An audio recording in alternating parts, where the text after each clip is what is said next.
Let's say that x is a function of the parameter t, and it's equal to cosine of t, and y is also defined as a function of t, and it's equal to sine of t. And we want to find the arc length of the curve traced out. So length of curve from t is equal to 0 to t is equal to pi over 2. So pause this video and see if you can work that out based on formulas that we have seen in other videos. All right, so first I'm going to look at the formula, and then we're going to visualize it and appreciate why what we got from the formula actually makes sense.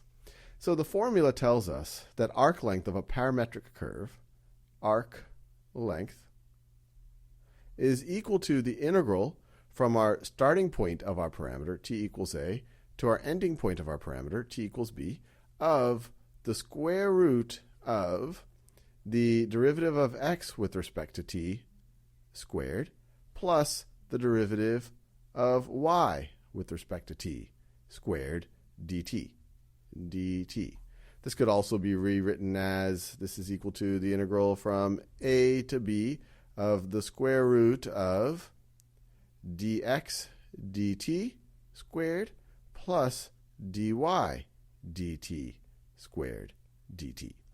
But either way, we can now apply it in this context. What is dx dt?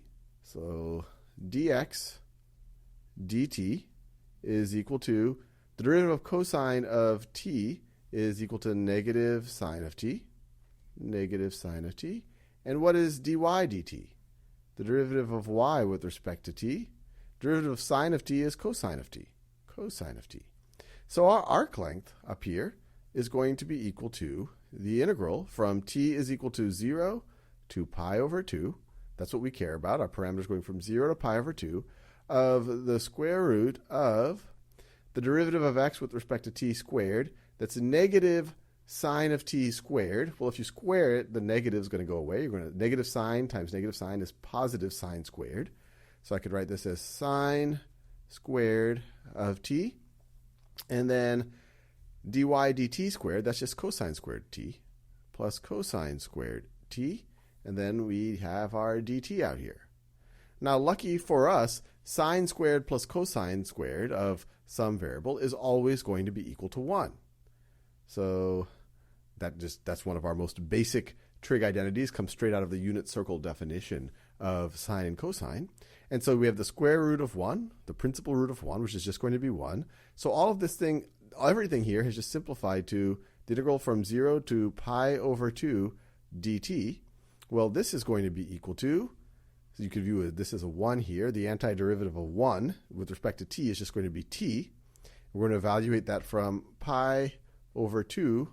We're going to evaluate that at pi over 2 and then subtract it evaluated at 0. So this is going to be equal to pi over 2 minus 0.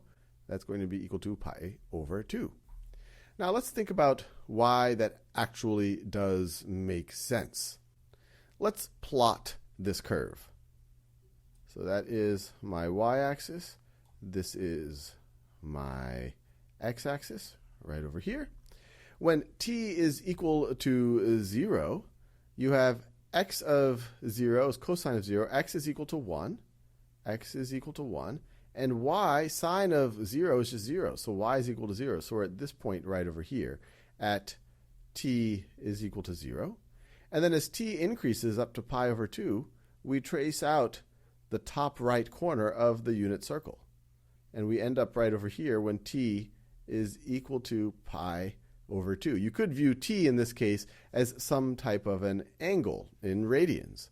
And so the arc length is really just the length of a quarter of a unit circle.